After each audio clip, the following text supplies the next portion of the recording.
Hello and welcome to All Villa No Filler, a podcast all about Aston Villa, the world's greatest football team. Remember to subscribe to the show. Please follow us on Spotify, Apple, YouTube, wherever else you get your podcasts. We'll talk about Villa's very annoying and frustrating 2-0 loss at Wolves in a second, but first we should have a chat about yet more transfer drama down at Villa Park. Marcus Rashford, Marco Asensio, Frankie. What do you make of all that? Well, my goodness. If you had said even just 48 hours ago that Marcus Rashford would be pulling on an Aston Villa shirt, I would say to you, you are insane. Yeah, And you would say back to me, well, you're one to talk. Um, but yeah. but yeah,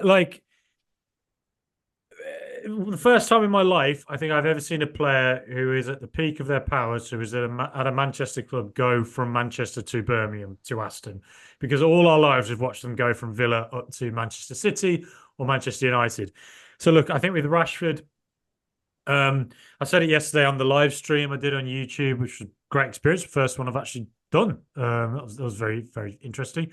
Um, yeah, I said, look, I can understand why there's some trepidation about it. And I think if you were to be a devil's advocate, you'd look at it and go, well, he's kind of a direct runner, which is sort of what quite a lot of our team already are, like Rogers, Ramsey. I'm going to say that a lot, Rashford and Ramsey, I get that mixed up. Watkins, Marlon, Bailey. Yeah. Um, so you could kind of see why there'd be some trepidation there. But at the same time, it's like, well, we've got a Champions League campaign. He's a What at his best is a top draw player. He needs somewhere new and fresh. Um, Unai Emery is the king of rehabilitation. Um, and I think he's out of a goldfish bowl at Manchester United, where he's his hometown club. He's been there all his life. He needs to get out and not be so pressured. In the same way, kind of Grealish is at Aston Villa. Get out of it and come to Aston Villa, where it's a strong group. It's a good group. He knows them from England. A lot of these players. Unai Emery, like I say, is a rehab coach, and it's somewhere that he can really show the world what he's made of. Because, frankly, on his wages at his age, he should be at his peak, but he's in last chance saloon, really, because he's sort of, Andy Mitten, the Manchester United journalist, has said that there've been various problems with different coaches. So I don't know what that means, but Mm. evidently he seems to know something. So, Rashford, you cannot not an inspirational character. He's been off the pitch in a lot of ways, but clearly there's something's not right at Manchester United. He needs to get out. He needs a breath of fresh air, and Villa needs something extra in attack for the remainder of this season. We need more depth and we need more options, and he really is at his best, pretty much close to a world class option. So, yeah, hopefully, I think there's a lot of ways this can work, and hopefully it does. Yeah.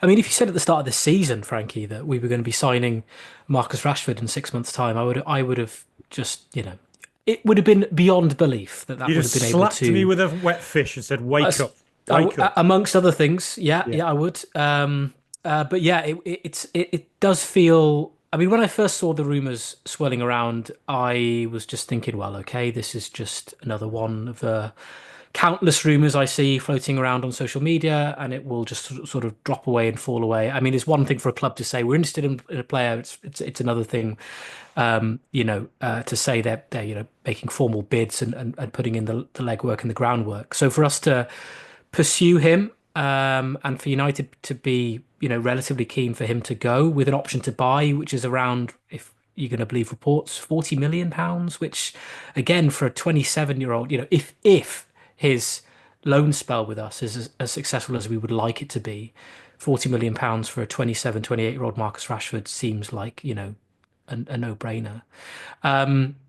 There will be, I'm sure, Villa fans that will be worried that this is a Coutinho type situation where we're getting a player on the down slope of their career. But Rashford is 27 years old. He's not a Coutinho. No, he's He not. just seems like a play. He just needs a re. If to me, as a layman, he seems like a player that just needs a restart, and he needs Yeah. someone and something, i.e., a new club and a manager like Unai Emery to remind him of what a good player he is. And I think you're right. I mean, the squad we've got at the moment is about as strong a squad as I've ever known it to be. So he's going to be an environment of elite level footballers playing in the Champions League. I know you say he's a player very similar to the ones we already have, which is true to some extent, but also let's not forget he knows where the back of the net is as well. Like as a striker, he 2 or 3 seasons ago for Man United, he was, he couldn't stop scoring. And for us to have lost Duran, I think Rashford seems like a really sensible choice to bring in as the sort of backup striker to Watkins if Watkins picks up an injury. Obviously, he came off against Wolves, didn't he? So, that's one to keep an eye on. So, if we get Rashford in, you'd think probably he would start ahead of Marlon as the sort of the striker option. So that is an area that we are very light in. I'm really excited. I really am. I just hope that everything that in my head will come to pass will come to pass. It just seems to make sense. He's a player that needs to leave United. I think United would just like to get rid of him. I think he feels like a bit of a circus for them as a club. So move him on. And then from our perspective, we've got a proper talent.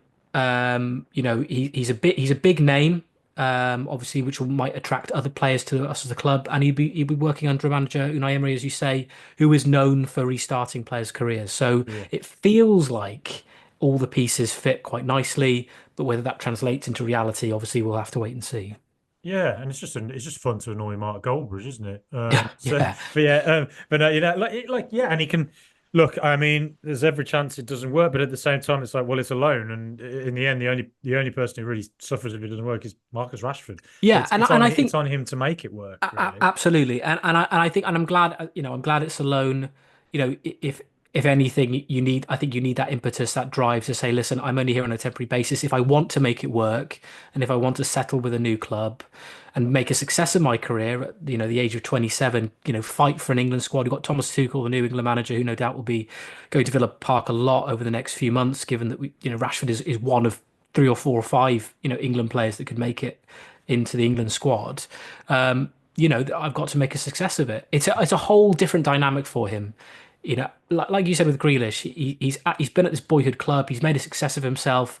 Things haven't worked out for whatever reason, which is a different situation to Grealish because obviously he left when he was at the peak of his powers with us.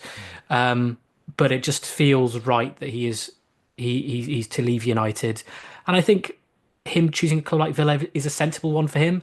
And I like how he's chosen us because I'm sure there was potential for him to go to other clubs. If he really wanted to wait it out, maybe Barca would have put a bid in, you Yeah. know, on deadline day or whatever. It could have been a João Felix situation where, he looks like he's going to Milan now rather than us. Um, but he clearly he wants to come to Villa after speaking to Emery. Credit to him. Let's hope he comes and, delivers on the pitch and does what I think he wants to do, which is, reignite his football career. Yeah, exactly. And João Felix made a terrible, terrible mistake in August not coming to Villa. And you're right, Rashford, I think, has the imagination at least. Maybe he's backed into a corner, maybe it's his own choice. But at least he's taken the option to be like, well, Villa are in the Champions League and Villa have been really good for 2 years. And actually it is a club where players tend to go and improve in recent years. So yeah, it's a big opportunity for him and it's a great opportunity for Villa to make the most of it. And if you think of where he can play, Jacob Tanswell, reported Athletic that Emery thinks he could be one of the best attackers in the world and that he can play in a variety of positions. He tends to have done best at Manchester United coming in off the left. Yeah, So, I mean, if you were to play on the left of Villa, where you're probably playing as in Jacob Ramsey's sort of role or where Rodgers plays. Rodgers. Yeah, But I think more so than Rodgers and Ramsey, what Rashford does that they both really kind of don't do as well is that he's really good at just getting forward and then he cuts inside and he's got an absolute bullet shot. And I can't help but think that Villa, the space we get at times, he's going to have a field day in some games if he plays in that role, cuts inside and hits on his right. And also, yeah, Duran and Watkins never worked up front together. It just did not work as an experiment. Rashford and Watkins maybe will have the understanding of each other's game to make a front two work at some point. Maybe he'll work on the right. So yeah, I think. Look, I don't fully know in my head exactly where he'll play, but I think there's enough reason to think. Look, Marcus Rashford has shown at times in his career that he is a really, really top player. He's a top England international. He's been one of Manchester United's best players for the last 6, 7 years. I mean, 27 years of age, he needs somewhere new, he needs a fresh air, and this is a big yeah. opportunity for him and for Aston Villa. So I think there's something to be excited about. Oh, there is absolutely. I mean, we'll talk about our defense in a, I'm sure in a moment. Oh But God, yeah. if we put that to one side, a sort of an offensive unit of Ramsey, Rogers, Watkins, Rashford, Asensio, you know, it's Marlon, Marlon, Bailey. Bailey. Like Yeah. It's not bad, is it? it's not bad. It's Uh, it's not bad. It's probably again the best that we have ever seen as it's a as a it's as an attacking threat it's at one Villa that Park. it's one that can get you shockingly far in a Champions League campaign.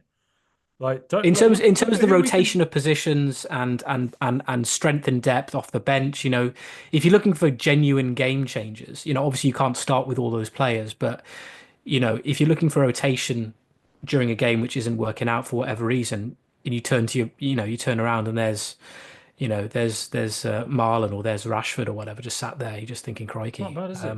it's all right, yeah, Yeah. Look at Dortmund got to a final last year. Tottenham got to a final a few years ago. If this draw ends up being kind of favourable to us, and look, we're avoiding the really big sides in the next round.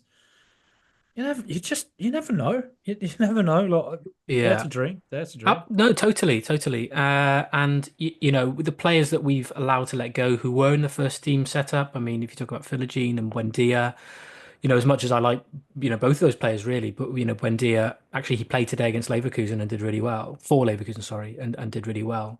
I do rate him quite highly, but Rashford and Asensio, in terms of profile at least, are the next step up, aren't they? And that's exactly what we should and you need to be doing as a football club, particularly one playing in the Champions League and who want to qualify again for the Champions League at the end of this season. So yeah, I mean it's been an absolutely baffling January transfer Oh, window, mental. particularly the last week with players being linked to us, being linked away from the club. We had the whole kind of Watkins issue rumbling on for a few days before the Rashford links came through, and we're now hearing that Bailey being linked to Man United, which seems like a random Yeah. link.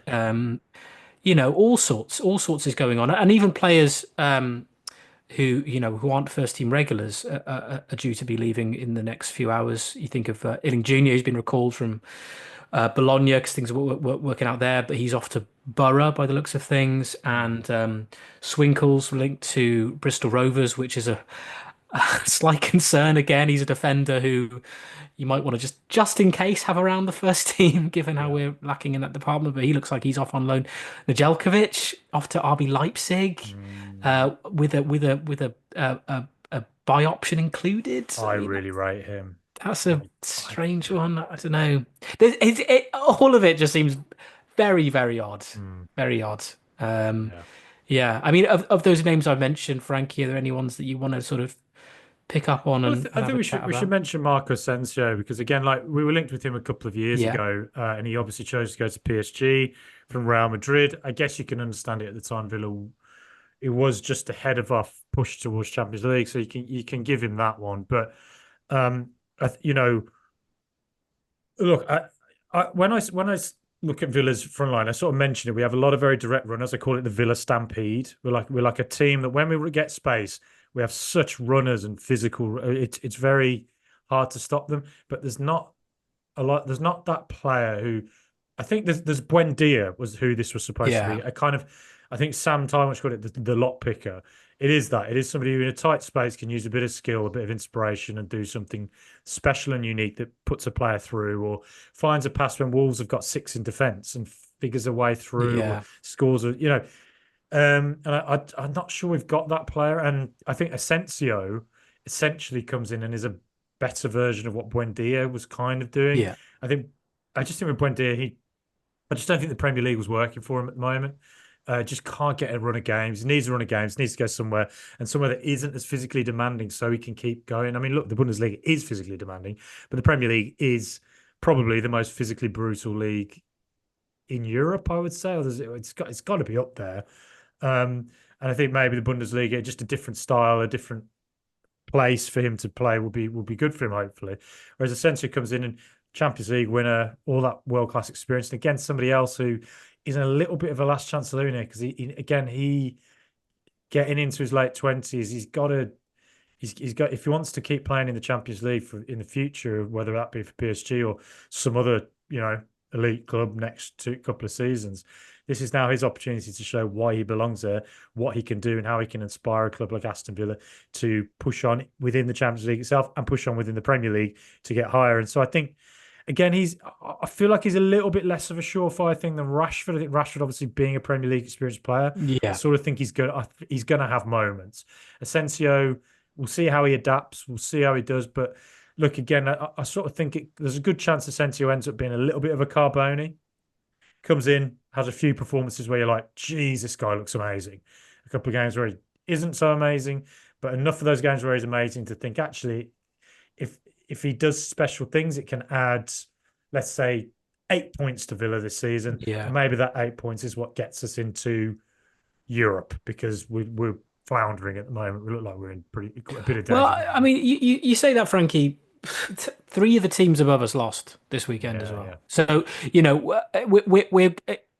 I want us to be in charge of our own destiny here, of course. But, we're still very much in the mix. And I think, if we certainly seem to be one of those active. I mean, I know Man City have brought in a lot of players, but in terms of the teams around us, we seem quite active in the transfer market. Obviously there's no guarantee that any one of these players coming in is going to make the difference to us. Yeah. But if one or two of them do, then that can be the difference, as you say, between finishing in Europe and not. So fingers crossed, does all work out. Yeah, it's very bizarre transfer window, really, very full on. I'm not. I think I need the depth of time to be able to judge it exactly. I think Yeah, maybe in a year's time I'll look back on it and go, "Ooh, what was that about?" Or I'll go, "That was inspired genius." I really don't know. Look, I mean, the wages we're paying, it's only a proportion of Asensio and Rashford's wages, I would assume. So, again, FFPSR wise, hopefully that's not too much of a wrench. yeah, Looks like we've done a lot to help ourselves with PSR in this window, which hopefully will help us in the summer. I would have preferred Duran to stay to the summer. Absolutely. I think he probably had more legendary goals within him. But at the same time, you can absolutely understand why he had to go, because every single transfer window, there's drama. If we sold Watkins to Arsenal and we made Duran our number one striker for the next 3 months, what do you think would happen in the summer if he went and scored a load of goals for us? What would happen is PSG would be on to him, or Man City, or Arsenal, or whoever, and it'd be the same drama over and yeah, over and over again. It's simply too distracting. It is too much. And, as brilliant as I think he is, I can understand why Villa made the move they did. It's a shame. I don't think it's the right move for him, but he's done what he's done. yeah. Well, let's move from the attacking end of the pitch to the defense then. We have been linked with defenders. The one name that does seem to linger is that of Axel Disasi. We sort of are getting reports, particularly in the last 24 hours or so, that Chelsea are unwilling to let him go to us because they see us as, direct competition for the Champions League, which again, if we said this Well, 2 years ago, I take as a compliment. The fact that yeah. they're scared that letting any one of their players join us is going to derail their Champions League bid in some capacity. I mean, that's credit to what Emery has done really at Villa, that they feel that way about little old Aston Villa. Yeah. But so they it seems like they accepted a bid from Tottenham to take him on loan to North London. But again, from what I'm reading, just in reports, Disasi seems much more keen to come to Villa. I'm not surprised. So is holding out for that move, by all accounts. So, Interesting, isn't it? which is a very interesting development. A man desperate to Villa, just let free Disasi. Yeah. Release those chains, Look, Chelsea. He's desperate to put on that famous claret and blue. Just who let him wouldn't go. want to? Who wouldn't want to move Who from wouldn't want Stamford to? Bridge to Villa Who wouldn't want to? Park? I mean, I can, as a Villa fan, obviously, you kind of look at Chelsea and you just think, Christ, just, like, come on, let him go. But then, if the shoe's on the other foot, would we allow one of our I, squad players I tell go you to what, Chelsea? he's been out in those pubs on the King's Road in London. It's all the Sloane Square Rangers, mate, and the Made in Chelsea set, and he's gone, I can't act this anymore. Get me Yeah. up to Aston. Get me to the Aston Social with some proper grounded brummies, mate. proper people. None of this Namby Sloane Square boys. No, look. So for that one reason alone, that's big part of why he wants to move. But no, I Yeah. think look. Oh, uh, it is interesting that Chelsea don't want him to go to a potential competitor. It's understandable. I mean, I don't. If Villa did the same thing for them, I'd be pretty annoyed. Yeah. Um, so yeah. But God Almighty, we need a centre back. Oh my God. Yeah. But we're going to talk about that in the spicy question. So for anybody who thinks we're just avoiding the topic, we are going to go more in depth on this in the spicy question. But what I would say is that with Disasi, um, yeah, we, we'll see how it goes. I mean, in the end, if he doesn't want to go to Tottenham and he's literally said no, well, I kind of think Chelsea need to get him somewhere because they need to keep up his value. Oh, we've got somebody in the background. Oh, hello. What do you think about Disasi? Yeah. She couldn't even answer the question. Yeah. You had to. Uh, She stormed out then. yeah. Yeah. No. Yeah. I mean, we have to sign a defender. Yeah. God, we really do. It's like it's just become a bit of a joke. I mean, Kamara, bless him, he was great against Celtic. He really was. But was found out against basically the much better attack force of Wolves, especially Yeah. Cunha. Well, You know, he, which is inevitable. You know, he yeah, has been centre half, but that's not his position. He's a it's phenomenal not. midfielder and is a passable defender. And the But that's problem not. is when we're playing him there, we're losing our best midfielder from midfield. It's just insane. Like that. Oh, Yeah. yeah. Yeah, exactly, exactly. Yeah, it completely unsettles the entire team. So yeah, I hope the Kamara experiment, like the Luka Dean experiment, is over really before it begins. So yeah. Well, I'll tell you what. Should we go straight into the spicy question? Well, could have a quick chat about Wolves, a little quick one, I think. Just Okay. a quick Fine. mention of it. We Okay. don't have to linger on it. No, But that's fine. Okay. Well, first, let's. first half, Okay. one of the worst I've seen Yeah. Yeah. from Villa. It certainly was. It was poor. I mean. We've spoken at length about Villa's performances and results post Champions League games in the midweek, and Mm. this is another one to add to the list of poor performances and poor results that we've put out after playing in Europe. And it was frustrating. I mean, again, you can put it down to many factors. Tiredness being one. The buzz of playing at home against a giant team like Celtic, securing top eight in the Champions League, and then within hours, literally trying to get yourself up for an away game at a Wolves team, scrapping to stay up in the Premier League, which is one of the most difficult leagues in the world. It is really hard. I mean, I totally get it, but it was a very, very, very frustrating half of football, particularly the Yeah. first half, which is why Emery brought on four subs ahead of the second half. I mean, when has he ever done that before? Clearly, he was very unhappy with the showing that we put out. We were bullied. We were just outmuscled, outfought, Our, outplayed. our, Wolves, ta Wolves our should Wolves should tactics have were gone into wrong. the break 3-0 up. They should have Tactics done. tactics were awful in the first half. I just don't Yeah, understand what we were doing. Like we could literally just the setup was just all wrong. And then changes it at half time. Villa were in the ascendancy. But we have to mention it. Like, Wolves deserved to win in the end. I mean, Villa did create a couple of chances. Marlon did, well enough moving around, and he should, could have taken one of his chances. The one chance he did take, yeah, uh, I cannot believe how often we're having to mention this on now. Like I go to Celtic the other night, and the referee's performance just disappears beyond me. Right, he just gets on with it, no yeah. drama, not running over, not making it. It just gets on with That it. was that was Leandro Trossard's dad, wasn't it? Well, yeah, Random. identical to him. Yeah. Yeah, But then after that, to see this on Saturday, like how on earth VAR can disallow that goal is like clearly hasn't impacted Nelson Semedo and his run.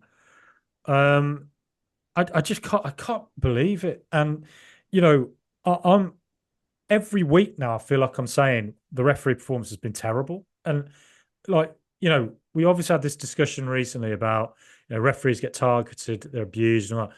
Of course, I've been saying this for years. I don't talk about referees because I don't want to encourage all that. I don't want to encourage the conspiracies and all that.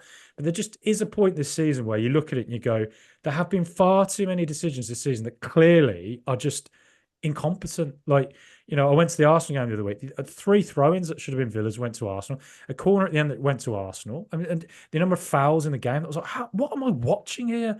And then, you go three double yellows this season. Marcus Rashford should have been sent off from Man United. Sam Morsy should have been sent off for Ipswich. Alvarez for West Ham should have been sent off. We've had the John Duran red card that wasn't a red card that just made it up as they went along. We've had this VAR yesterday, and the thing is, I partly think it's the second yellow card thing, so the higher threshold for second yellows is partly what's making it worse because when they actually make mistakes, you're adding to it with these second yellows that everyone's seeing. That's like, well, why was that not a blatant? Like Sam Morsy has 20 fouls. That Yeah. seemingly nothing happens, and he gets taken off to protect him. And it's like, well, Mm. what are we watching here? And I don't know. It I'm would. so fed up of talking about it. But it's like it is clear every week. It's like I'm looking at it and thinking, like, how is it being so bad this year? Is it just bad luck? Is it? I don't know. It's just bizarre. Yeah, I mean, I would say this year, I'm certainly someone who will give refs the benefit of the doubt. Yeah, Maybe I'm in same. the minority here, but like I appreciate it's a really difficult job. I think VAR for all of its positives, and there are positives which people just don't talk about. Um, I think it does add that extra layer of complication to proceedings as well, where no one really knows who's making the call. Is it an on-field decision? Is it VAR? When will the ref decide to go to the screen to review it? Because that's a very arbitrary decision that the referee decides as and when he wants to do something like that, which I think perhaps would have changed the outcome of Marlon's goal if the ref actually went to look at the screen and make his own mind up. That would have probably helped. And unfortunately, that at that in that point of the game, it would have. I'm sure it would have changed the game. I really do. I Yeah, I just think think so. I think our tails would have been up. We would have been because we were pushing after that disallowed goal. We were still pushing and pushing, but I think knowing that we had scored that goal would have given the whole team a lift, and I think it would have changed the dynamic of the game. Um, so it is really frustrating from our perspective for sure. But yeah, no, I've certainly noticed this season far more than other seasons that there is that the whole inconsistency thing is really annoying, and it annoys. It's not just me as a Villa fan; it annoys football fans everywhere. That you'll see a decision made by one referee one week, and you'll see the exact same incident more or less happen the following week, and a completely different decision is Yeah. reached. I mean, it's baffling And and it's amateurish and yeah. and And yeah, and I think I completely deplore any act of aggression or incitement of aggression towards referees. That is unacceptable. But I also think they are professionals and their job should be critiqued as any yeah. professional job should be. But just one other thing, again, just to mention. Now, I'm not sure where I'm sitting on Villa at the moment. I feel like I'm all over the place. I feel like one week I'm absolutely elated. The next week I'm just thinking, are we just average? Now, Yeah, now, if you sort of zoom back out from the last year and you go all the way back to December 26th, 2023, when me and you were sat in a pub in Moseley yeah, with Roisin Mendonça watching Aston Villa go 2-0 against Manchester United and lose 3-2, right? hmm Since that game, I can think of loads and loads of games where Villa have taken leads or, all right, taken leads and dropped the ball. So last season, since that United game, we had the Brentford game where we went 2-0 up. We're coasting. They go 3-2 up in about 5 minutes, and then we pull it to 3-3, but we made it dramatic. Luton away 2-0. They pull it back to 2-2. Then we win 3-2 in the end. Nottingham Forest at home, we go 3-0 up in about 30 minutes. They pull it back to 3-2, and we win 4-2. Chelsea were 2-0 up. They pull it back to 2-2. Um, Burnley at home, 3-2. We keep conceding and we win with a last minute penalty from Douglas Luiz. So towards the end of last season, there were some red flags that something was kind of not right. Whether it was mentality on the pitch, I felt at times we went from too composed to looking casual. Whether it's our structure, I don't really know. But then I thought this summer, that is clearly something we're going to have to work on to fix. This season, we have not fixed it. And I can't help but wonder, is the Champions League campaign affecting us? It has to be because it generally does affect teams. But on the same time, the fact we've done well in the Champions League, is it masking the fact that we are actually just like very flawed, and we are, and this has now been an issue for a full year where we concede really weak goals all the time, despite the fact we quite often in games look absolutely brilliant for 20-minute spells, and then for 20-minute spells we look just like we could lose 3-0 to West Ham. Yeah. It's just like it's Yeah, so it's the lack of control, isn't it? It's it's all well and good racing ahead to a 2-0 lead or you know in transition looking like, prime Barcelona 2010. yeah. But you have to do that over the course of 90 minutes. And the thing is, like, I appreciate games of football don't work that way. A game will ebb and flow, and the opposition will have spells as well as us. But it's about managing the spells when the shoe is on the other foot and the opposition are pressing and looking to score, obviously, and they're committing players forward and all the rest of it. It's that we manage it, and that's part of being a really successful side, is that sort of managing those events when they happen. But I think we just, yeah, for whatever reason, we just don't do that, and we actually look very vulnerable after we've conceded one. Like, so if we concede, so if we score twice or one goal, if we concede a goal, the sort of 5 minutes after that, we really struggle to get our heads back in the game a little bit, and yeah, it's kind of unbecoming of a side playing in the Champions League. It's weird. It's a really strange thing to say. This is the most successful Villa team I've ever seen. In terms of their league achievements, for sure. Like, I've never seen a Villa team have as much success as this. But equally, you watch them and just think, how, how are we, how do we do it? How do we manage Mm, to, like, get enough wins to be competing at that end of the table? Because when we look bad, we look really bad. We mm. look sort of, yeah, like we did under Lambert or Yeah. something. It's really strange. Yeah, and that's the thing, like because yesterday you can obviously say we didn't have our defense was a debuting right back Yeah, who's never played with us, and a centre back in Kamara who's having to fill in. So you can say that like that is an issue, but at the same time you're like, but this has been going on for like a year now. Like we just concede, got like we've got -3 goal difference. I know, it's mad. Like It's mental that I think we're still eighth in the table and we've got a goal difference of -3. I yeah, mean, defensively we're just that's not good enough. We're not. yeah. I mean, we are, yeah. We're like a relegation scrapper, but battling for European football. It's a strange thing to watch. It's Twilight Zone-esque. Um, but you're right. I mean, even with a full strength back line, we've struggled. I mean, it's very easy to blame, Garcia or Bogard or Camara fitting in, or even Mings coming back from a long-term injury and say that's the reason why we're conceding goals. But even with, prime Pau Torres at the back, we were doing this at the start of the Yeah, season. So it's not, that's not an excuse.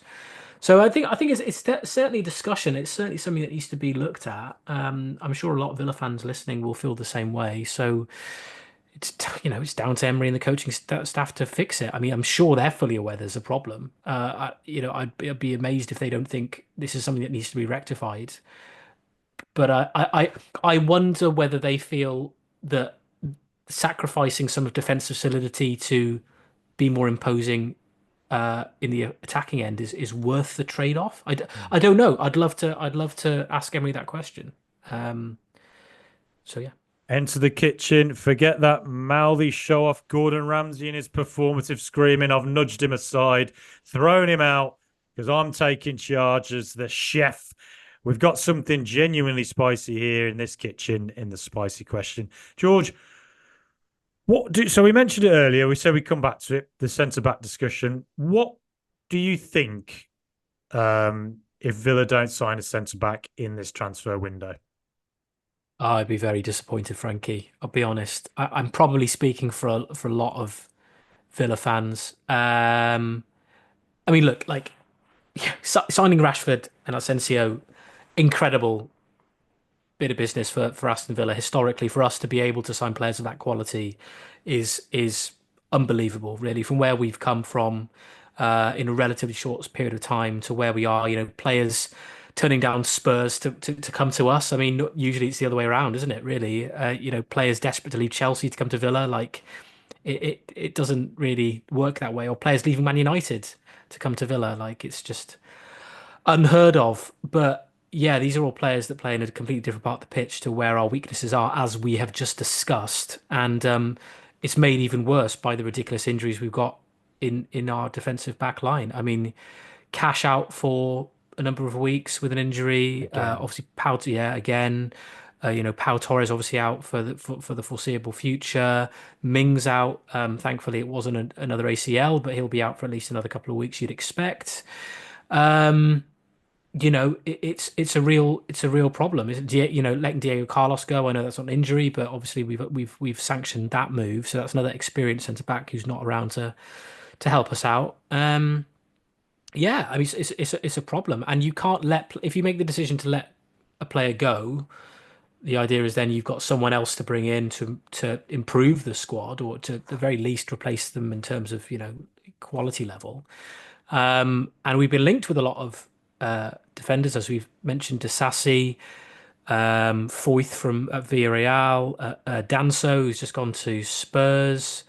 Um, but as of 24 hours to go, more or less, until the transfer window slams shut, and we still haven't brought anyone else in. I think it will change for the record. I do think will bring a centre back in. I just don't think.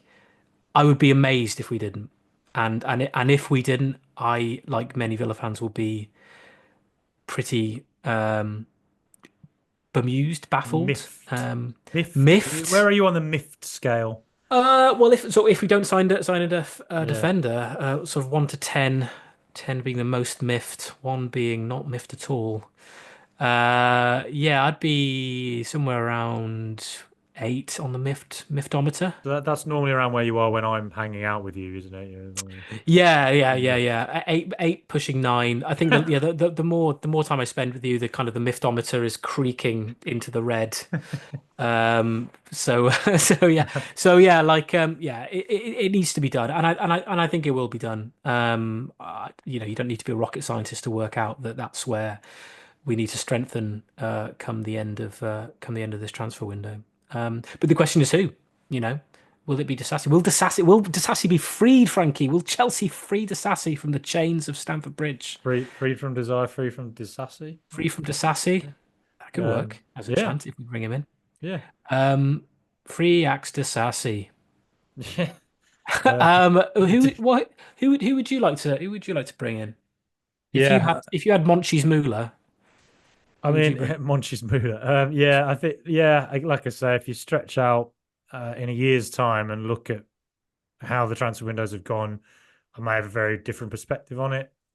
But I mean, Villa need a centre back. We have to replace Diego Carlos because we were already asking a lot of Tyron Mings Yeah, to come back from a year and a half off to just come in and play the volume of games, the intensity we've got, and the regularity. That was already a lot to ask of him. He's got an injury. That didn't come as a surprise to me. no, It's fortunately it's not too bad by the sounds of it, so hopefully he'll be back soon. Um, but the fact we're having to throw Kamara in at centre back or Luca Dean, I mean, come on, come on. yeah, it's it's And it's then it's it's amateurish, really, isn't it? it's yeah, and I think selling Diego Carlos, I agreed with it because I think if you think of what the contract he was on, the PSR issues we just seemingly constantly have, the resale value, I think now is the time to do it. I sort of hoped though that they'd have someone to replace him. That Aloic Barde sounds like he was lined up, and then that just fell through.